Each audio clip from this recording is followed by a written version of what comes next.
so sleepy and dreary this morning. Man, in my MSG class this morning, I'll get a lot of blank stares looking at me. Don't you just love this day of the year, huh? But anyway, we're here to worship the Lord today. Doesn't matter how many hours sleep you got last night. That'll matter during the sermon probably a little bit, but shouldn't affect your desire to worship. So why don't you stand with me, and we're going to read the scriptures from Psalm chapter 68, verses 32 to 35. Okay, let's read it. Sing to God, you kingdoms of the earth. Sing praise to the Lord, to him who rides across the highest heavens, the ancient heavens, who thunders with mighty voice. Proclaim the power of God, whose majesty is over Israel, whose power is in the heavens. You, God, are awesome in your sanctuary. The God of Israel gives power and strength to his people.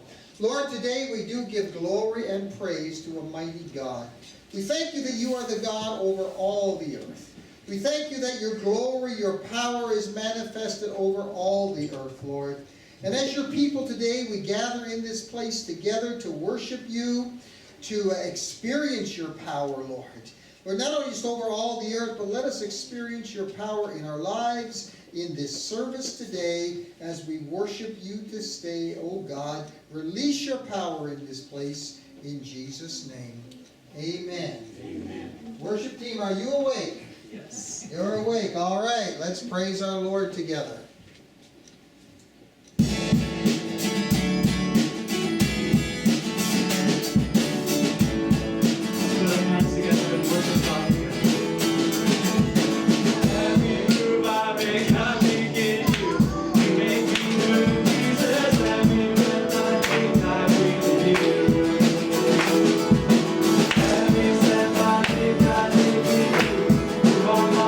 Jesus, every breath I take,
Lord, we thank you that you were crucified for us, of your own choice.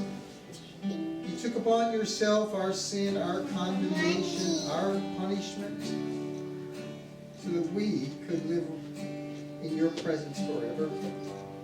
Lord, there's so much. You've done so much for us, Lord, that we could thank you for, but that is the greatest thing. So we stand before you, O God, today as redeemed people, cleansed by your blood, indwelt by your Spirit. And together we lift our hands, we lift our voices, we lift our hearts in worship to you. Because you did it for us. May we never lose the wonder of that, O God. Sing that part one more time. Him crucified, laid behind the stone.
Amen. Thank you. You may be seated.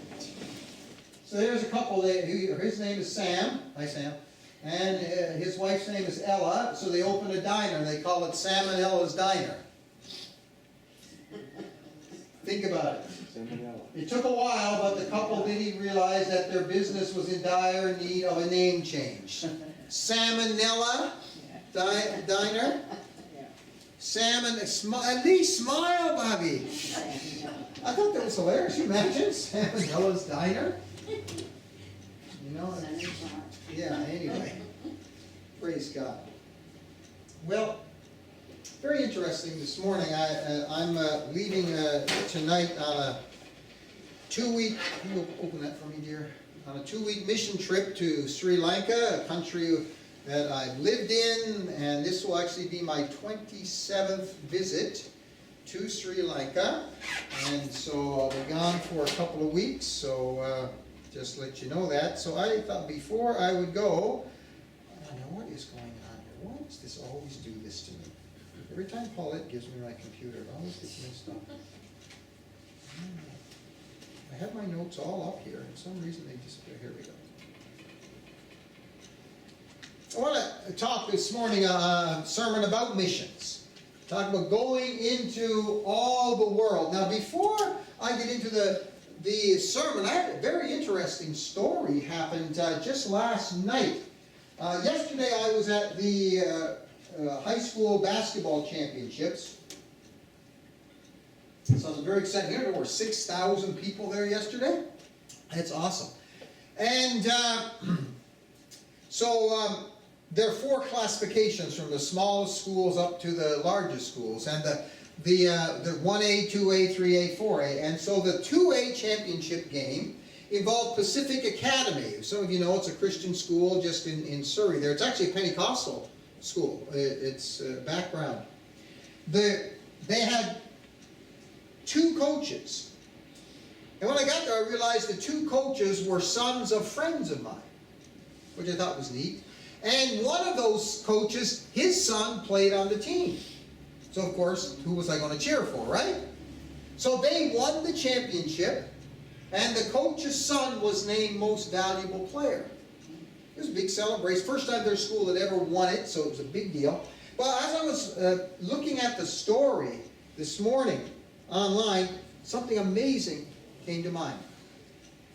Over half that team and their coaches are leaving today on a missions trip to the Dominican Republic. And the article was just amazing. Let me see, do I still have it up here on my phone? I was going to read this to you. And again, this is written in a secular publication called Varsity Letters. Let me just read you the last part. They're interviewing one of the players. So we've been talking about winning this title since the beginning of the season. This is exactly where we want it to be. Our seniors definitely deserve this. It is part of our legacy now. It will be up in our gym forever.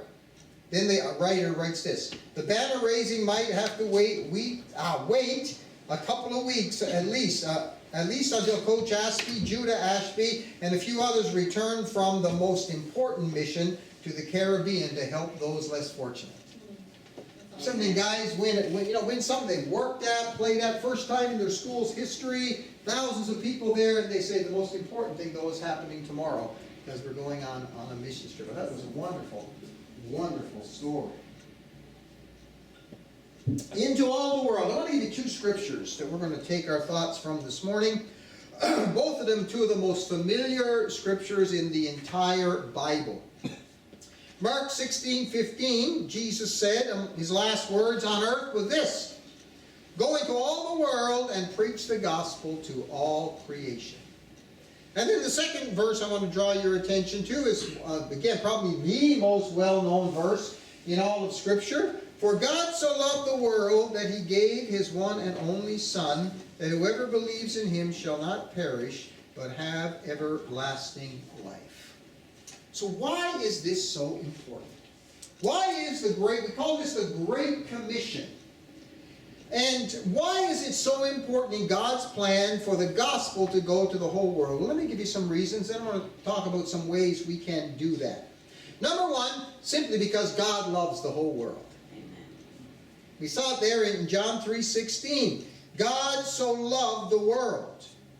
In 1 Timothy chapter 2, verse 3, I want you to look at this. It says, this is good and pleases God our Savior, who wants all people to be saved and come to the knowledge of the truth. Notice that God wants all people to be saved.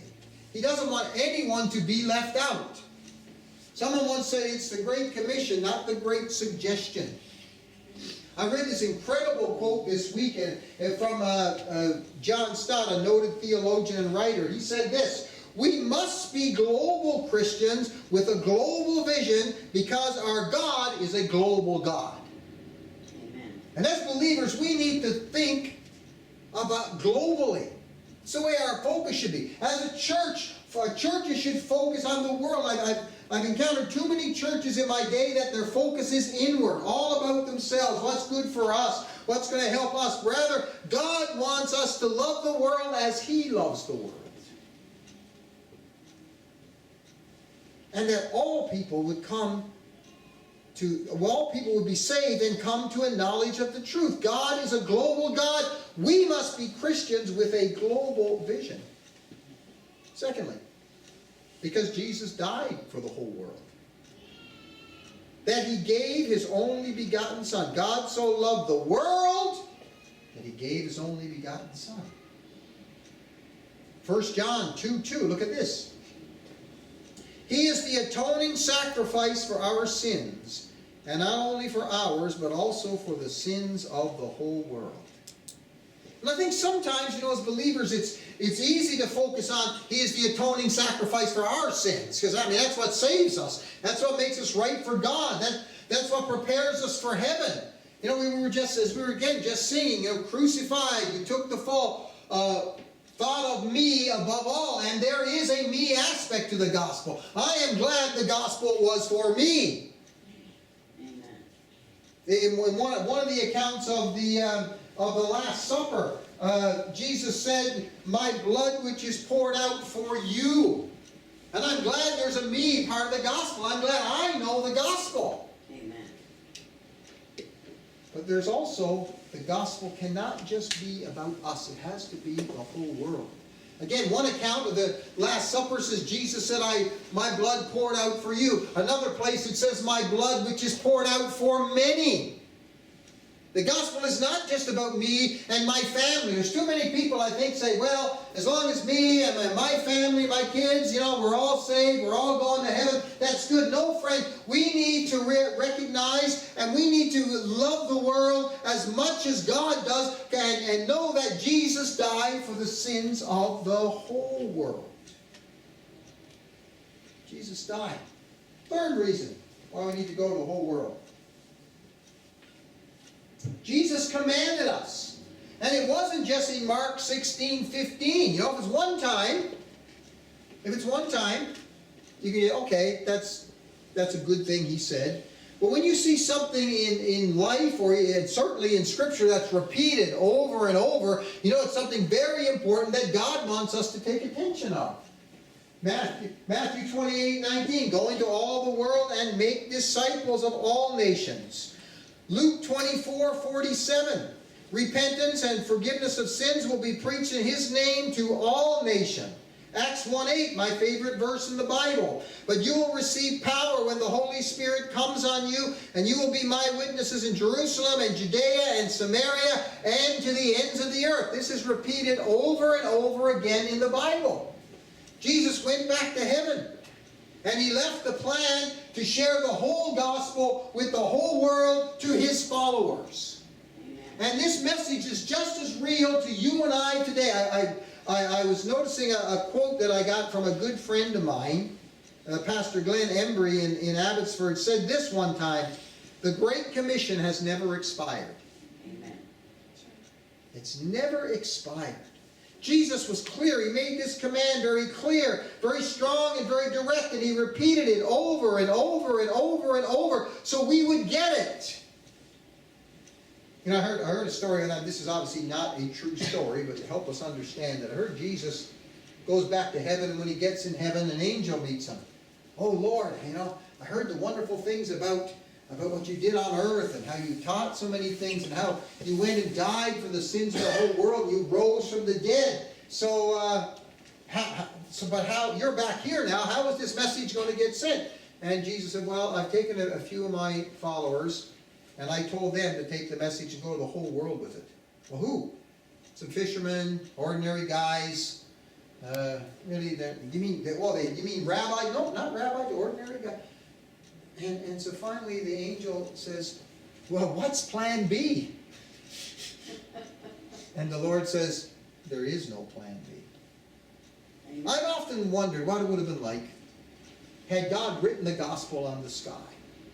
Wouldn't that be great? Just go out one day, look up John 3:16 written in flaming letters across the sky. Man, that would be something. That's not how God done it. God's not going to send angels to do it. Jesus is not going to come back in physical form until he returns, at which time, as we talked about in our class this morning, the door is closed. So the responsibility of going into all the world and preaching the gospel to everyone is yours and mine. And one more reason. This one might surprise you a little bit. Because the gospel must be preached in the whole world before Jesus returns. Matthew 24:14 says, and this gospel of the kingdom will be preached in the whole world as a testimony to all nations, and then the end will come. How many people want Jesus to come back soon, huh? Amen. This should be the longing of our heart. Remember what the last verse of the Bible says, even so come, Lord Jesus. Well, one of the great things that we can do to speed up the return of the Lord is by spreading the gospel to the whole world. I remember I was in, Amsterdam one time. Had a very interesting 3 days there that I can tell you about sometime. At least the first day. It was crazy. And I met with a guy there who had a ministry going repatriating Jews to Israel. Jews from Eastern. And the thing was, he's a Christian, and this was all being paid by the Israeli government. They would rent a cruise ship.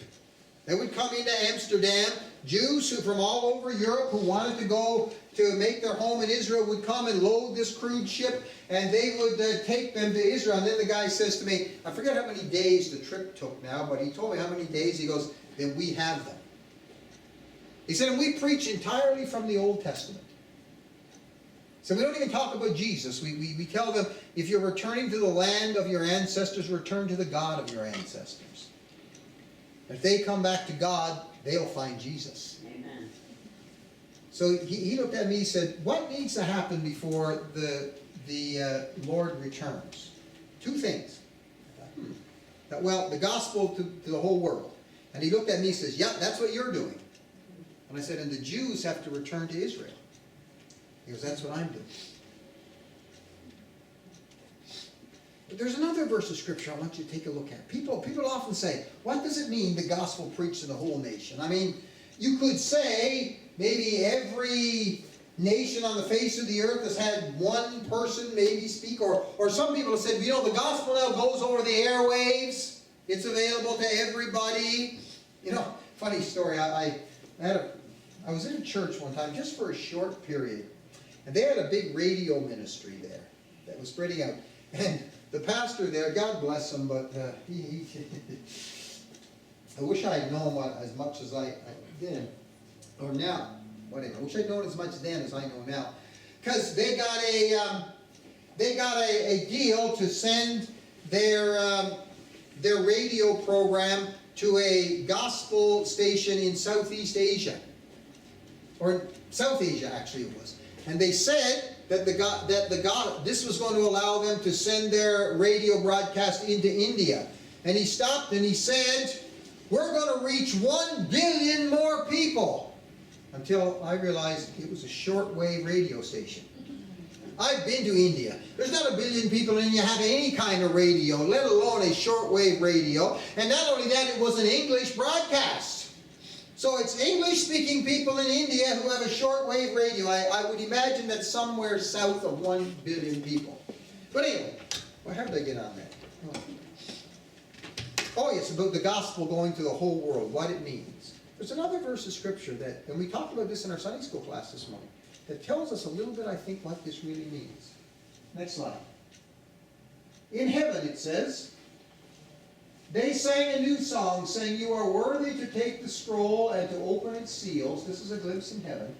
Because you were slain, and with your blood you purchased for God persons from every tribe and language and people and nation.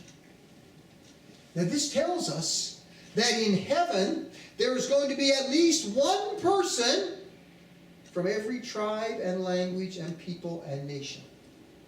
So how can we accomplish that? The gospel's got to go to every tribe and language and people and nation. One of the things that I love, you know, I'm going to Sri Lanka. They have several people groups. Three major people groups in the country, and the church that I'm going to be working in for the next 2 weeks have services in all the different people groups and all the different languages, because they want to spread the gospel. When it says nation, it doesn't mean like we would think of a political entity. The Greek word there for nation is the word ethnos, from where we get our word ethnic group. So there will be people from every ethnic group on the face of the earth. Maybe even a couple of Newfies among them. So that's why. The question is how. How do we go to the whole world? Let me give you a couple things. One, by going to our own world. You notice what Jesus said in Acts 1 and 8? You will be my witnesses in Jerusalem, Judea, Samaria, the ends of the earth. Where the disciples, when this command was given, were in Jerusalem. So what Jesus says, if you want to start the process of taking the gospel to the whole world, start right where you are. Your world. What's your world? I might have mentioned this before. I want to say this to our youth here. When I was your age, my world was my high school. Me and my friends led a lot of people to the Lord in our own high school. We used to have meetings. We got a public high school too. This was not organized by any teacher. It was just ourselves got together. We were having meetings, prayer meeting every morning before school. Now, I mean, when I was that age, getting up for school was a challenge in itself. You ask my mother. Well, the worst thing my mother used to say, hurry up, your breakfast is freezing over. Well, is it that cold in the house that my breakfast is freezing over, you know? And there's another one. Are you going to stay in that bed all day? You mean that's an option? You know, like that was not a question. You know, I hated getting up for school tomorrow. I hated it. But I would get up an extra 45 minutes early to get to school, so we were having a prayer meeting in our school, because that was our world. Part of my world now, again, is a high school. The football team that I helped coach, that's part of my world where I'm spreading the gospel. Our neighborhood. When we moved to our new home in November, we immediately started reaching out to our neighbors, because that's our world. That's my world. Maybe your workplace, that's your world. Maybe some civic group or social group you're a part of, that's your world. Start there. Not everybody can jump on an airplane with me tonight. Well, you could, actually. Nothing stopping you. Except $2,000 and... But you can go to your world.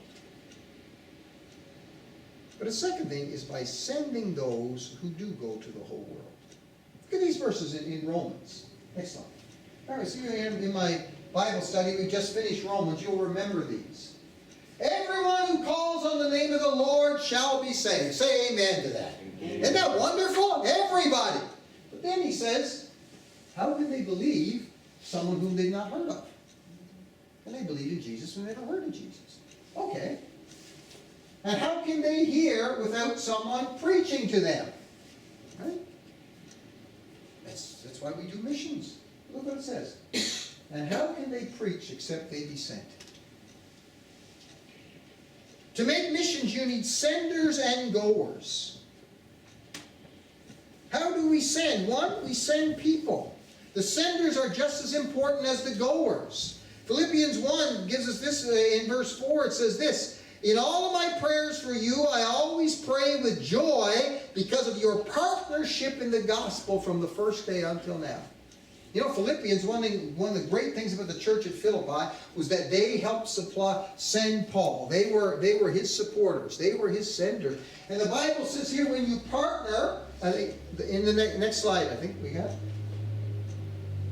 sending people. When we partner, how did that end up like this? Anyway.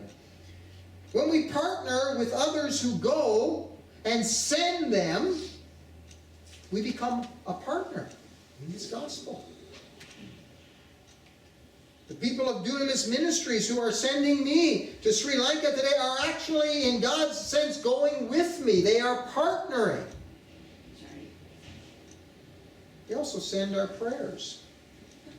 And you know, that's such an easy thing. I can't tell you how many times, as in my years as a missionary, someone said, oh, we're praying for you, and I wonder, how many times did he actually do that?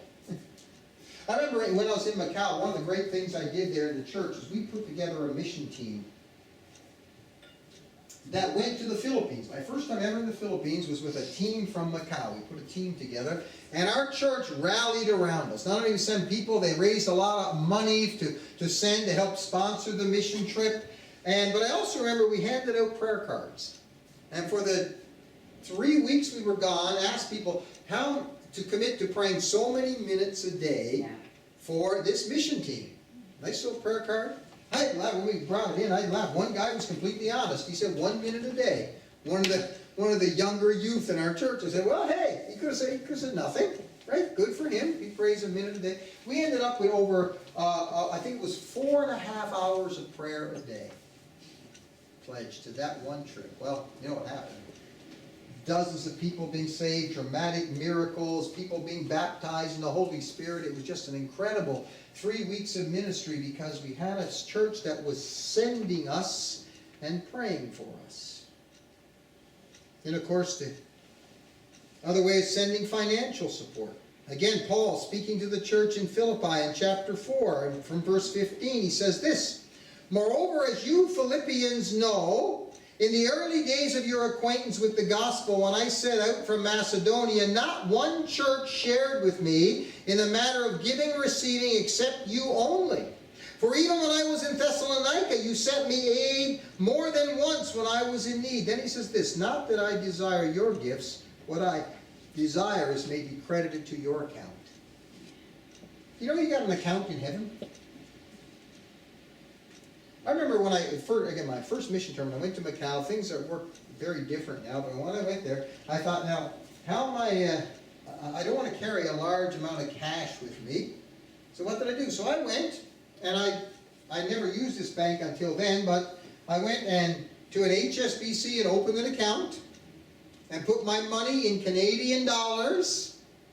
Here, I go to the HSBC right around the corner from the church in Macau, and I was able to take out Macau patakas, or I could choose Hong Kong dollars too. Either one. You know, when you make deposits in the kingdom of God here on earth, you can make withdrawals in heaven. Amen. The things we do on earth earn us rewards in heaven, and our giving is one of the key ones. When we make deposits into God's kingdom here on earth, we can make withdrawals in heaven. Okay, I just want to give you a quick review of who we support as a church here at BCPC, and here's the groups, the mission groups that we support. Oh, this is not good. Man, those colors didn't come out as well on this projector as they did on my computer. Anyway, we support the general PAOC missions, okay? If you notice on your giving envelope, there's a thing there for missions. If you donate just to missions, it goes to our general PAOC. Get this! 287 global workers in 87 countries. We like to say as a fellowship, we punch way above our weight. We're a fellowship of about 250,000 people. And yet we have missionaries, 287 in 87 countries. We also support ERDO. ERDO is the Emergency Relief and Development arm of the PAOC. Again, if you want to donate to them, you just put on your envelope ERDO, E-R-D-O. They're the branch that goes in to help community development. We're putting wells and operating schools and helping communities in those regards. Also, we are disaster relief, crisis. When there's floods, when there's earthquake, when there's a famine, when there's tornadoes, things like that around, or typhoons around the world. We've got a branch that gets right there with food and water and medical supplies and housing and all those things, all done in the name of Jesus. We also sponsor a ministry in India, the Prem Sewa Shikshan Sang. How about that? Prem Sewa Shikshan. Kids, they couldn't do it twice. It's a bit of a tongue twister. Prem Sewa Shikshan Sang in India, which was started by the late Frank Julik and is now being carried on by one of his proteges, Bapo, both of whom I've had relationship with over the years. And there they have a school there that provides not housing and food and schooling for over 1,000 orphan kids. They've had kids come up through that program. Even Bapu himself, who now runs it, came up through that program. If you want to donate to that, you can either write Prem Sewa Shikshan Shang, or you can just put India. That might be easier for you. We also sponsor a ministry here in Canada. Again, going to our world, Leading Influence. Leading Influence is a ministry providing ministry to political leaders in Canada. They have 8 chaplains in 5 provincial legislatures, plus 1 in Parliament. My best friend, Jason Gertson, who I need to pray for, he was in a pedal bike accident a couple weeks ago, and he's still suffering from it. He broke his clavicle bone and 3 ribs. But he is the chaplain to the BC legislature. Again, you just write Leading Influence. You donate to all of these ministries through our church. And as we learned last week in our AGM, some of that the church is giving a set amount to on beside that. These are who we support. We are senders of these groups. We become senders. Into all the world. Let me just give you some summary points. I got the big point I want to make this morning. It's something God laid on my heart very, very seriously. 1, we all have a responsibility to go to the world. Not just responsibility of missionaries and pastors and such. The Great Commission applies to every one of us. Amen. We all have a responsibility to see the whole gospel go to the whole world. Secondly, we should start right where we are. Start in your world, right where it is. First person I ever led to Christ was my neighbor across the fence. When I was a boy, I was a little kid. Continued on to my high school. One day I found myself in China.